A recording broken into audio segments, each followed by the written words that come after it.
नमस्कार दोस्तों, मेरा नाम नवीन, आपका इमिग्रेशन कंसल्टेंट देवभूमि हिमाचल से। जैसे कि आप देख रहे हैं हम लोग अभी बात कर रहे हैं सोलन हिमाचल प्रदेश से। और आज जो हमारा टॉपिक है वो बहुत प्यारा टॉपिक है। उस कंट्री के लिए बहुत सारे लोगों के क्वेश्चन होते हैं, बहुत सारे लोग उसी कंट्री के नाम पे फ्रॉड में फंसते हैं, विच इज़ सिंगापुर। एशिया की एक ऐसी कंट्री जो कि सबसे स्ट्रॉन्ग इकोनॉमी रखती है, सबसे ग्लोबलाइज्ड, अगर मैं बात करूँ जियोग्राफिकल जो आपकी उसकी एरिया है वो बहुत स्ट्रॉन्ग है उसका। उस वजह से वो बिजनेस हब तो है ही है, टूरिस्ट हब भी है, राइट। तो ऐसी कंट्री जहाँ पे बच्चा स्टूडेंट वीज़ा पे जाता है, अगर वो वापस आया तो उसको वर्क परमिट नहीं मिलता, दोबारा जाके उसको क्रेविंग होती है कि मेरे को सिंगापुर ही जाना है। अब सिंगापुर के अपने फैक्ट्स हैं, क्यों ऐसा सिंगापुर है, क्यों? क्योंकि छोटी सी कंट्री है, वेल मैनेज कंट्री। अगर मैं बात करूँ तो ऑल ओवर, दोबारा मैं हिमाचल के साथ ही कंपेयर करूँ तो हिमाचल की पॉपुलेशन अप्रॉक्सीमेट 80 लाख है अभी ओवरऑल, राइट। उस कंट्री की पॉपुलेशन 60 लाख है। सिंगापुर की अगर हम बात करें, सिंगापुरन डॉलर आज से 3 से 4 साल पहले 45-50 रुपए चलता था। इस वक्त सिंगापुरन डॉलर जो है वो 65 से 70 रुपए के बीच में आता है, राइट। तो इतनी अच्छी स्ट्रॉन्ग कंट्री है। अब इसमें वर्क परमिट्स क्या होते हैं और वर्क परमिट्स कौन कौन से कैटेगरीज अवेलेबल हैं, वो वर्क परमिट्स किसको इशू होते हैं, आज हम उसके बारे में बात करेंगे। अगर आपको लगता है कि आपको कभी सिंगापुर के लिए अप्लाई करना है तो क्या क्या हो सकते हैं, तो इस वीडियो को आपको पूरा देखना जरूरी है, क्योंकि इसमें सिर्फ मैं 3 मेन पॉइंट्स पे बात करूंगा। एक, जो वहाँ पे वर्क परमिट्स हैं वो कौन कौन से अवेलेबल हैं, जो फ्रॉड्स उनके नाम पे होते हैं और कैसे उनको एलिजिबिलिटी क्राइटेरिया क्या होता है और उनको हम अप्लाई कैसे कर सकते हैं। तो ये 3 ही फैक्ट्स रहने वाले हैं। अगर आपको लगता है कि कभी सिंगापुर का प्लान कर रहे हो या फिर आपका दोस्त कभी प्लान कर रहा है या फिर किसी इमिग्रेशन फ्रॉड में फंसा है, तो ये बेस्ट वीडियो रहने वाली है। लोकेशन हम ऐसे ही डिसाइड करते हैं ताकि आप भी, जैसे हम नेचर के पास रहते हैं तो नेचुरली हमारे पास जो अपना अच्छे से हम शेयर कर सकते हैं वो हम शेयर कर पाएँ, ठीक है। फर्स्ट ऑफ ऑल हम बात करते हैं वर्क परमिट की। सिर्फ वर्क परमिट्स की हम बात करेंगे, उनकी सब कैटेगरीज के बारे में बात नहीं करूंगा, क्योंकि हर एक वर्क परमिट की सब कैटेगरीज होती हैं, राइट। मेजरली जो वर्क परमिट्स होते हैं वो 3 से 4 वर्क परमिट्स होते हैं। पहला होता है ई पास, सबसे प्राइम कैटेगरी है। अगर ई पास की हम बात करें तो ई पास पर अगर कोई बच्चा जाता है तो मिनिमम वेजेस जो उसको मिलते हैं वो 5,000 से लेके 6,000 सिंगापुरन डॉलर मिलते हैं, जो कि अप्रोक्सीमेट इंडियन करेंसी में 3 से 4 लाख के बीच में होता है, राइट। और इसमें क्या होता है, इसमें आपकी जो प्रोफेशनल डिग्री होती है, जो हाई क्लास मैनेजर एग्जीक्यूटिव्स होते हैं, वो ई पास को क्लेम करते हैं। अगर नॉर्मली किसी ने बच्चे ने +2 पास की, वो ई पास को क्लेम नहीं कर सकता डायरेक्टली। उसके लिए बहुत अच्छा एक्सपीरियंस चाहिए और बहुत अच्छी उसका नॉलेज चाहिए बच्चे का, और डिग्री भी वैसी होनी चाहिए। तो ई पास को उतना क्लेम कर सकते हैं। सोचो 3 से 4 लाख रुपए सैलरी वो देंगे आपको। तो एग्जीक्यूटिव लेवल पे या फिर बहुत अच्छे HR लेवल पे, जैसे IT इंजीनियर्स होते हैं, इनको वो ई पास वो इशू होते हैं, ठीक है। फर्स्ट कैटेगरी आ गई। सेकंड कैटेगरी एस पास। एस पास भी 2 साल का होता है। इसमें जो मिनिमम वेजेस हैं वो 3,000 सिंगापुरन डॉलर्स तक है। मैक्सिमम 3,000 सिंगापुरन डॉलर आप क्लेम कर सकते हो, और 3,000 सिंगापुरन डॉलर तो अगर आप बात करो तो अप्रोक्सीमेटली 1.5 से 2 लाख के बीच में बैठता है। बट इसमें डिग्री होना मैंडेट नहीं है, बट डिप्लोमा आपके पास मिनिमम होना चाहिए। उस डिप्लोमा के बिहाफ पे आप वहाँ पे अपनी जॉब ले सकते हो।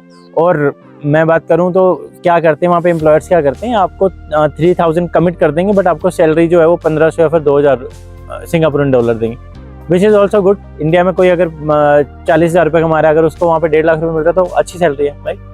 तीसरी कैटेगरी आती है वर्क परमिट्स की। वर्क परमिट की जो कैटेगरी है ये थर्ड कैटेगरी है, स्किल्ड कैटेगरी है। जैसे प्लम्बर, इलेक्ट्रिशियन या फिर होममेड्स होती हैं, ये सारी इस कैटेगरी को बिलोंग करते हैं। और इंडियन करेंसी में इनको ज़्यादा सैलरी नहीं मिलती, 35 से 40,000 रुपया इनको मिलता है।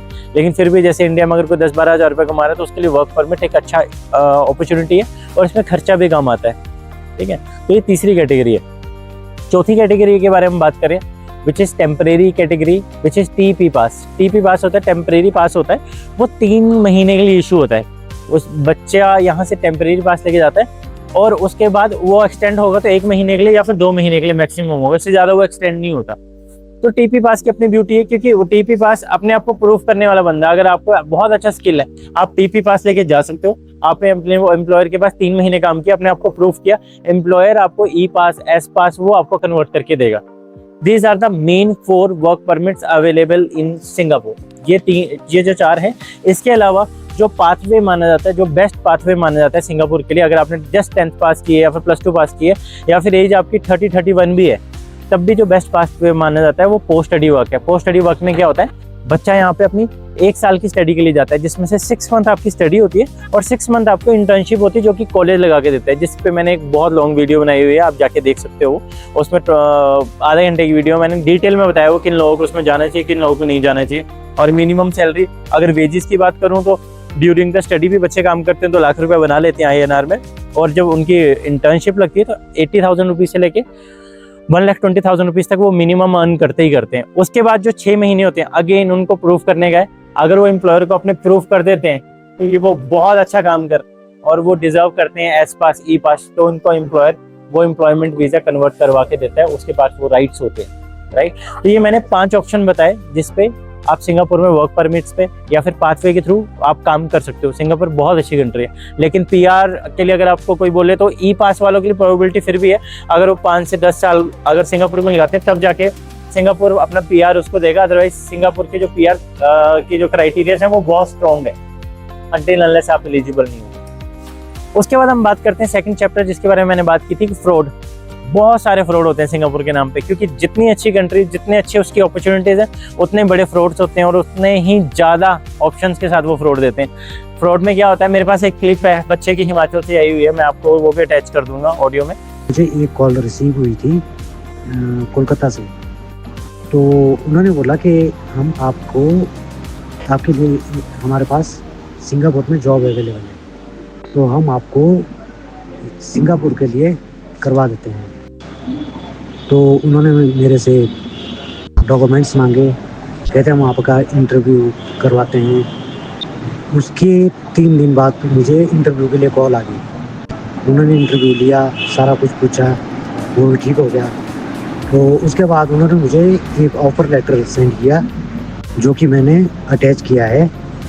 उसके बाद मुझे उन्होंने बोला कि आपको इसके बाद कोलकाता आना होगा और आपका मेडिकल करवाएंगे, उसके बाद आपका प्रोसेस स्टार्ट किया जाएगा। है कि आपको कॉल आएगी, कहीं से भी आपने वर्क परमिट डाला कि वर्क परमिट पे जाना है तो कॉल आएगी, सर आपका वर्क परमिट कराए थे, ये फलां होटल का है, आपको करा, थोड़ा बहुत इंटरव्यू करवाएंगे वो आपका, फिर आपको ऑफर लेटर दे देगा। ऑफर लेटर डिट्टो उस होटल की तरह आप गूगल पे भी सर्च करो, होटल सर्च कर लोगे आप, नंबर भी मिलता जुलता होगा, ईमेल ID मिलती जुलती होगी। बट आप जब सैलरीज आप देखोगे ना, आप यहाँ पे 20,000 रुपये ले रहे थे, वहाँ पे आपको डायरेक्टली 2 लाख की सैलरी दे दी। इंटरव्यू आपको पता है आपकी स्किल नहीं है, बट फिर भी आपको 2 लाख की सैलरी दे दी। फिर उन्होंने पैसे ले लिए ऑफर लेटर के बाद, उसके बाद वो भी गायब, फिर ना फोन उठेगा ना कुछ होगा, राइट। तो सिंगापुर के नाम पे सच में बहुत स्कैम होते हैं। एस पास ई पास, मेरे पास कितने ही क्लाइंट जो मैंने स्टडी वीजा पे भेजे हुए हैं, उनके हमारे पास कॉल आया कि सर हमारे पास ये हुआ था सिंगापुर के नाम पे। आई नो बहुत होता है, तो आपको इनसे बचना है।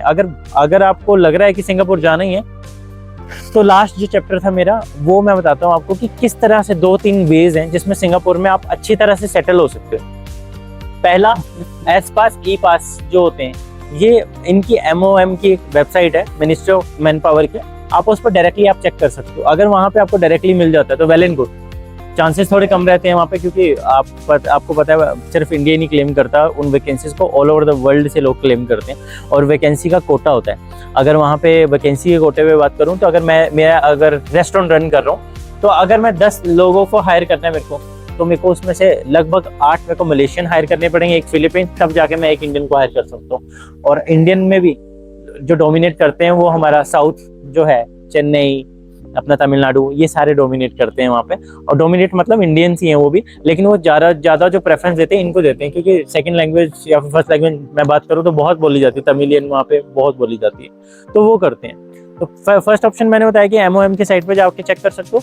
दूसरा बेस्ट ऑप्शन आपके लिए क्या है कि अगर आपका कोई नॉन पर्सन वहाँ पे ऑलरेडी है, तो आप उसको बोलो कि वो अपने एम्प्लॉयर के थ्रू, क्योंकि आपके जो इंटरव्यू लेगा एम्प्लॉयर लेगा, आपकी डॉक्यूमेंटेशन एम्प्लॉयर लेके अपने उसकी वेबसाइट पे वो लॉगिन करेगा और आपकी वो वीज़ा के लिए अप्लाई करेगा, तो वो डायरेक्टली एम्प्लॉयर कर सकता है। अभी तक राइट्स है, उनको किसी मीडियोकर की ज़रूरत नहीं है, तो वो आपको वर्क परमिट प्रोवाइड करा सकते हैं। ऐसे कितने बच्चों को मैं जानता हूँ जिन्होंने वहाँ पे जॉब करके आए थे, उसके बाद उनके एम्प्लॉयर ने ऐसे ही प्रोवाइड करा के उनको एस पास ई पास प्रोवाइड कराया, आज वो अच्छी सैलरी पे वहाँ पे काम कर रहे हैं, मेरे बहुत अच्छे लोग। ठीक है, ये दूसरा ऑप्शन रहा है। तीसरा, अगर आपने इंडिया से जाना ही है तो आप लीगल एजेंसीज को ढूंढो, which is very hard to search. अगर आपको मिल जाती हैं तो वो लीगल एजेंसी से बात करो, अगर उनके टेस्टिमनीज जरूर आप चेक करो, उसके बाद आप अप्लाई कर सकते हो। और चौथा और लास्ट वे, बेस्ट वे अगर मैं बोलूँ, अगर आपकी एज 25 से कम है, आपने सिर्फ +2 पास की हो, आप स्टडी पे जाओ, स्टडी में आपको एक्सपोजर मिलता है, रेदर देन 5-6-7 लाख रुपए किसी एजेंट पे वेस्ट करो। आप 3-4 लाख रुपए में आप स्टडी पे पहुंच जाते हो, 6 महीने की स्टडी करते हो, आपको कंट्री का पता चलता है, आपको अपॉर्चुनिटीज़ का पता चलता है, उसका 6 महीने की आपकी इंटर्नशिप लगती है, आपको प्रूफ करने का मिलता है। उसके बाद आपके पास सबसे ज़्यादा मेन ऑप्शन ये होता है कि जो छोटी कंट्रीज होती हैं उसमें पाथवे प्रोग्राम जो बोले जाते हैं, कि एक बड़ी कंट्रीज में पाथवे का ऑप्शन बहुत तगड़ा रहता है। क्यों रहता है? क्योंकि इंडिया में पॉपुलेशन वर्सेस आप एम्बेसीज को काउंट करोगे तो बहुत सारी भीड़ रहती है एम्बेसीज में, राइट, यूके, यूएस, कनाडा वगैरह में। तो इट्स बेटर कि आप वहाँ से अगर आप कोई टूरिस्ट वीज़ा अप्लाई करते हो, जैसे कि 2023 में हुआ था, बहुत सारे जो बच्चे थे वहाँ से न्यूजीलैंड मूव हो गए थे, क्योंकि न्यूजीलैंड टूरिस्ट वीज़ा एस पास पे बहुत जल्दी दे रहा। तो ये पाथवे है। ये ओवरऑल वीडियो मैंने जो आपको, मैं अगर समराइज करूँ तो मैंने बताया कि वर्क परमिट्स कितने तरह के हैं, वर्क परमिट्स को आप क्लेम कैसे कर सकते हो, ठीक है। और अगर वर्क परमिट पे आपको नहीं जाना तो study is the best option. और अगर आप वहाँ पे हो तो आपको खुद ऑप्शन चूज करने, रेदर देन कि आप वेट करो किसी एजेंट का आपको हेल्प करे या फिर। और आपको सिंगापुर के रिगार्डिंग अगर कोई भी क्वेरी है, we are giving a study visa in very nominal rates. अगर आपको लगता है स्टडी वीजा पे जाना है तो आप स्टडी वीजा के लिए आप अप्लाई कर सकते हो। और अगर आपको कोई भी क्वेश्चन है, फ्रॉड, ये वो कुछ भी क्वेश्चन है इसके रिगार्डिंग, तो हम प्रॉपर्ली सीरीज शुरू करने वाले हैं जहाँ पे हम सिर्फ वीजा ही नहीं लगा के देंगे, we are offering a free education about immigration. जितने भी प्रोसेसेस होते हैं हम उसके बारे में आपको एजुकेट करेंगे, ताकि आपको कोई इमिग्रेशन के रिगार्डिंग मैनिपुलेट ना कर पाए। Okay, thank you.